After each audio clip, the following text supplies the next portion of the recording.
శ్రీమతి నమః. మొన్న తిరుచిలో రంగనాథ స్వామి వారి ఆలయంలో ఒక భరతనాట్య కళాకారుడు జాకీర్ హుస్సేన్ ఒక కిరీటాన్ని తీసుకొచ్చారనమాట, మరకత కిరీటం. ఆయన ఇంటర్వ్యూలో చూశాను. ఆ కిరీటం ఇచ్చేటప్పుడు ఆయన ఎవరో, మీరు ముస్లిం అయినా సరే చక్కగా ఎంతగా గౌరవంగా వస్తున్నారు మా ఆలయానికి, చక్కగా బొట్టు పెట్టుకున్నారు అని అంటే అతను చెప్పిన సమాధానం ఏంటంటే, ముస్లిమా క్రిస్టియన్నా కాదు, నేను ఇండియన్ని అన్నారు. అంటే భారతీయుడు అన్నప్పుడు ఎలా ఉండాలి? భారతదేశపు విలువలని పాటించే విధంగా ఉండాలి. భారతదేశాన్ని నాశనం చేసే విధంగా ఎవరైనా మాట్లాడితే వాళ్ళతో స్నేహం చెయ్యరు కదా. ఈ సదరు నాట్య కళాకారుడు ఎవరైతే సనాతన ధర్మాన్ని ఎరాడికేట్ చేస్తాము అని అంటారో వాళ్ళతో ఈయనకి స్నేహం. అలాగే రాముడి పేరు అంటేనే విషం చిమ్మేస్తూ రామాయణాన్ని కూడా చెప్పులతో కొట్టించి అడుగడుగున విద్వేషాలు రేపిన ఈవి రామస్వామి గారికి ప్రముఖ శిష్యుడు లాంటి వాడనమాట. ఎందుకంటే ఆయన ఇంటర్వ్యూ చేస్తున్నప్పుడు, అంటే ఈ నాట్య కళాకారుడు ఇంటర్వ్యూ ఇస్తున్నప్పుడే అతని వెనకాలే పెరియార్ రామస్వామి వారి ఫోటో ఉంటుంది. అలాగే ఈయన అప్పుడప్పుడు కోట్ చేసిన మాటల్లో కూడా ఈ ఈవి రామస్వామి వారి గురించి మాట్లాడారు. అంటే సనాతన ధర్మాన్ని కాపాడే వాళ్ళు సనాతన ధర్మాన్ని కాపాడే వాళ్ళతోటే ఉండాలి కదా, ఎరాడికేట్ చేస్తాము అనే వాళ్ళతో స్నేహం ఉండకూడదు కదా. అలాగే ఈ సనాతన ధర్మాన్ని కాపాడాలి అనే ఉద్దేశం ఉన్నప్పుడు ఎవరైతే మన భారతీయ సంస్కృతి గురించి అసహ్యంగా మాట్లాడతారో వాళ్ళని ప్రశ్నించాలి. పోనీ ప్రశ్నించడు కూడా ప్రశ్నించక్కర్లేదు, కనీసం వాళ్ళతో స్నేహం చేయకుండా అయినా ఉండాలి కదా. వాళ్ళతో స్నేహం చేస్తూ నేను వైష్ణవేట్ని, నాకు రంగనాథ స్వామి వారు అంటే చాలా ఇష్టము అని అన్నప్పుడు, వైష్ణవైట్ అంటే సమాశ్రయణాలు వేయించుకోవటంతో పాటుగా దాసనామం కూడా ఉంటుంది వాళ్ళకి. మరి తన పేరుని ఎందుకు మార్చుకోలేదు? వైష్ణవేట్ అని తను చెప్పుకుంటున్నప్పుడు దాసనామం ఎందుకు పెట్టుకోలేదు? ఇదంతా నేను ఎందుకు చెప్తున్నాను అంటే, రంగరాజన్ నరసింహన్ ఆయన్ని డిసెంబర్ 15వ తారీఖున అరెస్ట్ చేశారు. అరెస్ట్ చేసిన కారణం ఏంటంటే, పెరంబుదూర్ జియర్ స్వామి వారు ఒక కంప్లైంట్ ఇచ్చారు. అదేంటి, ఈ రంగరాజన్ నరసింహం గారు అలాగే ఈ జియర్ స్వామి వారు మాట్లాడుకుంటున్న కాన్వర్సేషన్ ని పబ్లిక్ డొమైన్ లో పెట్టారు. ఆ కాన్వర్సేషన్ ఏంటి అంటే, ఈ దుర్గా స్టాలిన్ అని ఆవిడకి జ్యోతిషం అంటే బాగా ఎక్కువగా నమ్మకం అనమాట. ఒక జ్యోతిష్యుని కలిసినప్పుడు ఆవిడేమో కొన్ని విషయాలు అడిగారట. అప్పుడు ఆ జ్యోతిష్యుడు చెప్పట, సనాతన ధర్మాన్ని నాశనం చేసేయాలని ఎప్పుడూ మాట్లాడుతూ ఉంటారు, బ్రాహ్మణుల మీద కక్ష కట్టేసి వాళ్ళని డిగ్రేడ్ చేసే విధంగా మాట్లాడుతూ ఉంటారు, కాబట్టి ఎన్నాళ్ళుగా అవన్నీ జరుగుతూ వచ్చాయి, అందుకనే బ్రహ్మహత్యా పాతకం చుట్టుకుంది, కావున దానికి సంబంధించి మీరు ముగ్గురికి అంటే బ్రాహ్మణులకి పాద పూజ చేయించండి అని చెప్పారట. చెబితే అప్పుడు ఈవిడ ఏం చేశారు అంటే, ముగ్గురిని ఆవిడ పాద పూజ చేయడానికి పిలిచారు. అందులో శ్రీవిల్లిపుత్తూరు జిఆర్ గారు ఒకరు, పెరంబుదూర్ జిఆర్ గారు ఒకరు, ఇంకొకరు ఎవరో, ఆ పేరు నేను మర్చిపోయాను. వీళ్ళ ముగ్గురిని వాళ్ళేమో ఆహ్వానించారు, వెళ్ళారు, పాద పూజ చేశారు. ఈ వెళ్ళడం విన్న ఈ రంగరాజన్ నరసింహం గారేమో ఈ పెరంబుదూర్ జిఆర్ గారికి ఫోన్ చేసి, మీరు వెళ్ళారా, అక్కడ ఏవైనా ఆహారాన్ని తీసుకున్నారా అని అడిగారట. ఆహారం ఎందుకు తీసుకుంటాము, తీసుకోలేదు, కానీ వెళ్ళాము అని చెప్పారు. అసలు నిజానికి అలా పూజలు చేసుకోమని అన్నప్పుడు ఈ జియర్లు గాని ఈ మఠాధిపతులు గాని నివాస స్థానానికి వెళ్ళవలసిన అవసరం లేదు కదా. అవసరం ఎవరిది? అవతల వాళ్ళది. వాళ్ళు మఠానికే వచ్చి చేయించుకుంటారు కదా, మఠానికే వచ్చి చేయించుకోవాలి కదా. మరి వీళ్ళు ఎందుకు అక్కడికి వెళ్ళారు? అందులోనూ సనాతన ధర్మాన్ని నాశనం చేసేస్తామని ఎన్నోసార్లు స్టేట్మెంట్ ఇచ్చిన వాళ్ళ దగ్గరికి మనం వెళ్ళవలసిన అవసరం లేదు కదా. అవసరం ఉంటే వాళ్లే కదా వస్తారు. అప్పుడు ఏం చేశారు అంటే, ఈ రంగరాజన్ గారు ఈ వెళ్ళారా ఈ కాన్వర్సేషన్ ఏదైతే ఉందో దాన్ని తీసుకొచ్చి పబ్లిక్ డొమైన్ లో పెట్టారు. అప్పుడు ఈ జిఆర్ గారు ఏం చేశారు అంటే, రంగరాజన్ నరసింహం గారి మీద కేసు ఫైల్ చేశారు. అప్పుడు సైబర్ క్రైమ్ వాళ్ళు ఏం చేశారు అంటే అరెస్ట్ చేశారు. అంటే నిజాలు ఇంకా పూర్తిగా తెలియక ముందే అరెస్ట్ చేసేసి 14 రోజుల రిమైండ్ లో ఉంచారు. ట్విస్ట్ ఏంటంటే, ఈయన అరెస్ట్ చేయడానికి ముందు రోజే ఈ రంగరాజన్ గారు అరెస్ట్ చేస్తారని చెప్పి ఒక ట్వీట్ పెట్టారట. జిఆర్ గారి మీద ఒత్తిడి ఉంది, నన్ను అరెస్ట్ చేస్తారు అని. అన్నట్లుగానే ఈ రంగరాజన్ గారిని అరెస్ట్ చేశారు. రంగరాజన్ గారు ఒక కాన్వర్సేషన్ ని పబ్లిక్ డొమైన్ లో పెట్టారు. అక్కడ ఆ రికార్డింగ్ కూడా పబ్లిక్ డొమైన్ లో ఉంది కదా. అది ఉండగానే సైబర్ క్రైమ్ పోలీసులు ఎందుకు ఈ రంగరాజన్ గారి ఇంటికి వచ్చి సోదాలు చేశారు? ఇంటికి వచ్చే సోదాలు చేయవలసిన అవసరం ఏంటి? ఇంట్లో వాళ్ళు వైష్ణవులు, భార్య భర్త ఉన్నారు. ఒక స్త్రీమూర్తి ఇంట్లో ఉండగా ఎందుకు వచ్చి ఇల్లంతా సోదా చేశారు? అలా ఇల్లు ఎవరిది సోదా చేస్తారు? ఏదైనా సరే చేయకూడని కార్యకలాపాలు చేసిన వారి ఇంటికే కదా వచ్చి సోదాలు చేస్తారు. ఒకవేళ ఆ రికార్డు ఏమైనా సరే పబ్లిక్ డొమైన్ లో లేదు, ఆ రికార్డు కోసం ఏమైనా సరే వీళ్ళు వెతుకుతున్నారా అని అనుకుంటే రికార్డు డొమైన్ లోనే ఉంది. కేసు పెట్టిన వాళ్ళు ఆ వీడియోని డౌన్లోడ్ చేసుకునే ఉంటారు కదా.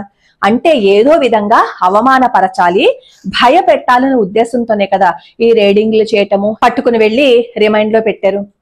అసలు మామూలుగానే 7 సంవత్సరాల లోపు శిక్ష పడిన కేసుల్లోనే అరెస్టు చేయవలసిన అవసరం ఉండదుట.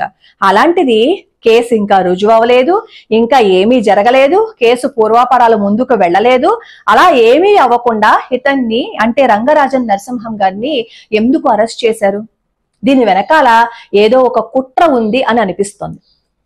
ఏదో విధంగా ఏదో ఒక వంక దొరికితే ఆ వంకను పట్టుకుని ఈ రంగరాజన్ గారిని అరెస్ట్ చేయాలని అక్కడ ప్రభుత్వం కాచుకుని కూర్చుంది అని చెప్పి అక్కడ లోకల్ గా చాలా మంది అనుకుంటున్నారు అనమాట. నేనేం చెప్పట్లేదు, అక్కడ అనుకున్న మాటలే నేను మీతో చెప్తున్నాను.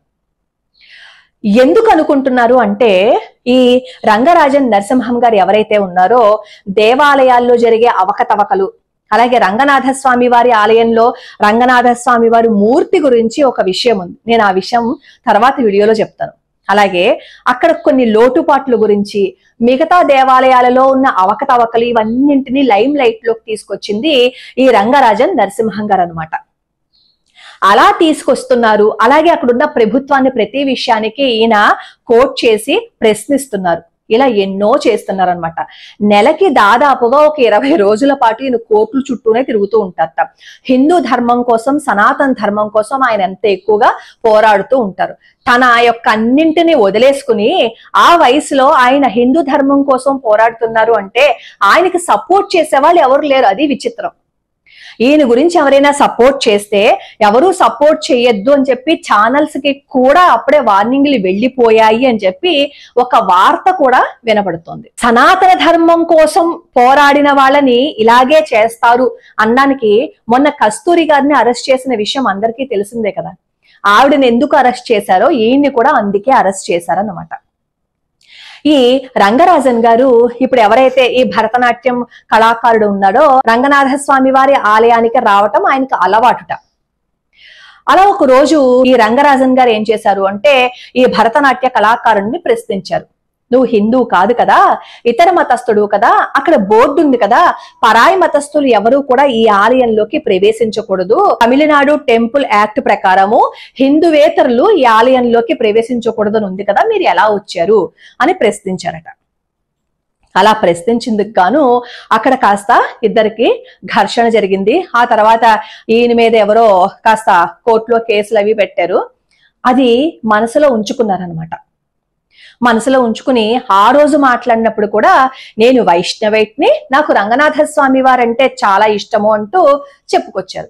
వైష్ణవైట్ అంటే సమాశ్రయణాలు వేసుకుని శ్రీరంగనాథుణ్ణి మాత్రమే పూజించటం కదా. అప్పుడు దాసనామం ఇస్తారు కదా సమాశ్రయణాలు వేయించుకుంటే. నేను వైష్ణవైట్ని అని చెప్పుకుంటే సరిపోదు కదా. ఓకే, వైష్ణవైటే. హిందూ ధర్మాన్ని కాపాడే హిందువే, ఎందుకంటే నేను క్రిస్టియన్ని ముస్లింని కాదు హిందువుని అని చెప్పారు కదా. మరి హిందూ అయ్యుండుంటే సనాతన ధర్మాన్ని ఎరాడికేట్ చేస్తాను అనే అతనితో ఈయనకి ఎందుకు స్నేహ బంధాలు ఉన్నాయి? ఈయన ఎందుకు బాంధవ్యాన్ని పెంచుకున్నారు? మరి ఈయన నిజంగానే భారతీయుడు అయ్యుండి వైష్ణవైట్ అయ్యుండుంటే ఈయనకి ఎందుకు ఏవి రామస్వామి గారు అంటే అంత ఇష్టం? ఆయన ఇంటర్వ్యూ చేస్తున్నప్పుడు కూడా వెనకాల ఈవి రామస్వామి గారి ఫోటోనే కదా ఉంటుంది.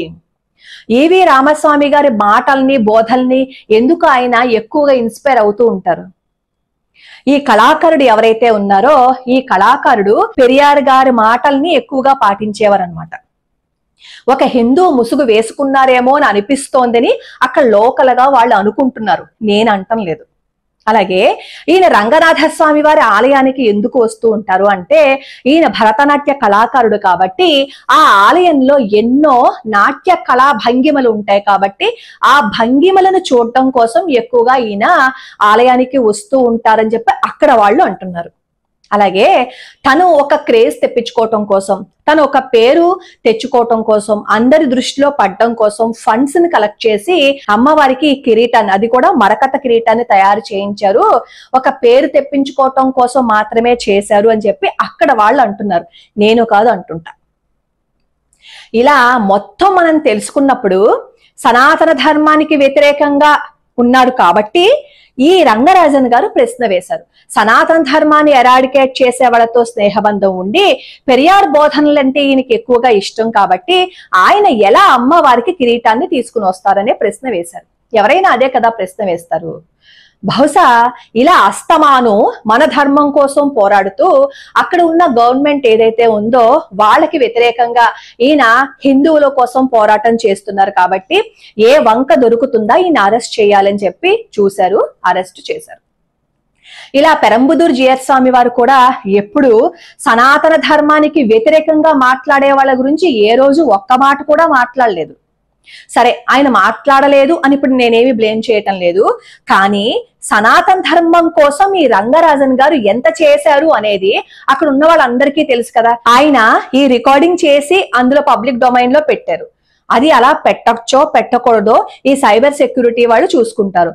కానీ ధర్మం కోసం పోరాడుతూ సనాతన ధర్మం కోసం ఆయన అనునిత్యం కృషి చేస్తూ దేవాలయాల్లో జరిగే అవకతవకలన్నింటినీ బయట పెట్టే ప్రయత్నం చేస్తున్న ఆయన మీద ఈ పెరంబుదూరుకి సంబంధించిన జియర్ స్వామి వారు ఎవరైతే ఉన్నారో ఆయన ఏం కేసు పెట్టవలసిన అవసరం లేదు కదా. ఈయన వైష్ణవులే, ఆయన ఒక పీఠాధిపతే. కేసు పెట్టకుండా ఒక మాట ఈయన అడుగుండి నువ్వు ఆ వాయిస్ తీసేయి అని చెప్పి ఉండుంటే బాగుండేది కదా. మనలో మనమే ఇలా ఎందుకు జరిగింది? ఎప్పుడు ఇలా ఏ ఘర్షణ జరగని వీళ్ళ విషయాలలో ఈ ఘర్షణ జరిగింది అంటే ఎవరో వెనక ఉండి కావాలని చేయిస్తున్నారు. అది కూడా సనాతన ధర్మం కోసం ఈ రంగరాజన్ నరసింహం గారు పోరాటం చేస్తున్నారు కాబట్టి ఇవన్నీ చేస్తున్నారు అని అనిపిస్తుంది. లేదు అంటే ముందు రోజే ఈయన ట్వీట్ ఎలా చేస్తారు రంగరాజన్ నరసింహం గారు? ఒకసారి ఆలోచించండి. బంగ్లాదేశ్ లో చిన్మయ కృష్ణదాస్ ని అరెస్ట్ చేశారు. అఫ్ కోర్స్ అక్కడ ఆయనకి బెయిల్ కూడా ఇవ్వటం లేదు. అక్కడ కూడా సనాతన ధర్మం కోసం పోరాడిన ఆయన్ని అరెస్ట్ చేశారు. ఇక్కడ కూడా సనాతన ధర్మం కోసం పోరాడుతున్నారు కాబట్టి ఏ వంక దొరకటం లేదు కాబట్టి దొంకట్టుకుని ఏడవాలి కాబట్టి ఈ రంగరాజన్ నరసింహం గారిని కావలసి వాళ్ళు ఏదో ఒక చేసి ఆయన అవమానపరచాలనే విధంగా అరెస్ట్ చేసినట్లుగా మనకి అనిపిస్తూ ఉంటుంది. అక్కడ ప్రభుత్వం మొన్న కార్తీక మాసంలో కూడా ఒక మాట మాట్లాడింది. అదేంటంటే దీపాలు నదిలో వదలకూడదు, అలా వదిలితేట చేపలు చచ్చిపోతాయట. మరి చేపలు పట్టుకుని తింటున్నప్పుడు చచ్చిపోవట్లేదా చేపలు? మరి మాంసం తింటున్నప్పుడు జంతువులు చచ్చిపోవటం లేదా? దీపాలు వదిలితే చేపలు చచ్చిపోతున్నాయా? అలాగే దేవాలయాలలో తమిళం మాట్లాడాలంట, తమిళంలోనే మంత్రాలు చదవాలంట, సంస్కృతంలో ఉన్న మంత్రాలు చదవకూడదంట. మరి మన దేవాలయాల మీద వాళ్ళ ఆర్డర్స్ పాస్ చేయడం ఏంటి? ఏ భాషలో ఉన్నవి ఆ భాషలోనే కదా చదువుతారు. తమిళ పాసురాలు ఉన్నాయి, తమిళంలో చదువుతారు. మిగతావి ఏ భాషలో ఉంటే ఆ భాషలోనే చదువుతారు.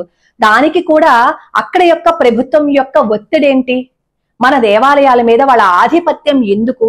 ఈ రోజు సనాతన ధర్మం కోసం పోరాడుతున్న ఒక వ్యక్తిని అరెస్ట్ చేసి ఇంటి మీదకి కూడా వచ్చి రేడ్ చేసి అంత సాధిస్తున్నారు అంటే దీని వెనకాల ఎంత కుట్ర జరుగుతోంది, ఇకపై హిందువుల మీద ఎలాంటి కుట్రలు జరగబోతాయి అనేది ఆలోచించి ఆ రోజు విల్లిపుత్తూరు ఆలయంలో కూడా ఈ పనికిమాలినవి ఏవో పంచి పెడతాను అంటే అడ్డుకున్నది ఆయనే.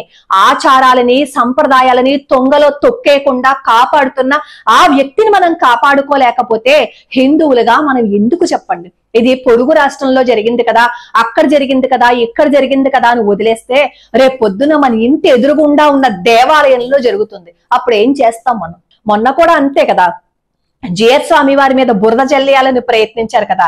ఆ రోజు కూడా ఏదో ఒక విధంగా గొడవ పెట్టాలని ఇళయరాజా గారిని మధ్యలో పెట్టి ఏదో అవాకులు చవాకులు పేలేశారు కదా. కానీ పాపం ఇళయరాజా గారే ఆయనంతటా ఆయనే స్టేట్మెంట్ ఇచ్చారు కాబట్టి ఆ గొడవ సద్దుమణిగింది. లేదు అంటే దాన్ని కూడా చాలా విస్తృతంగా బయటికి తీసుకుని వచ్చేసేవారు. రంగరాజన్ గారు సనాతన ధర్మాన్ని కాపాడే వ్యక్తి. ఇంకా నేను చాలా విషయాలు చెప్పాలి, కానీ సపోర్ట్ చెయ్యండి, రంగరాజన్ గారిని సపోర్ట్ చెయ్యండి. లోకా సమస్త సుఖినో భవంతు, సర్వే జనా సుఖినో భవంతు.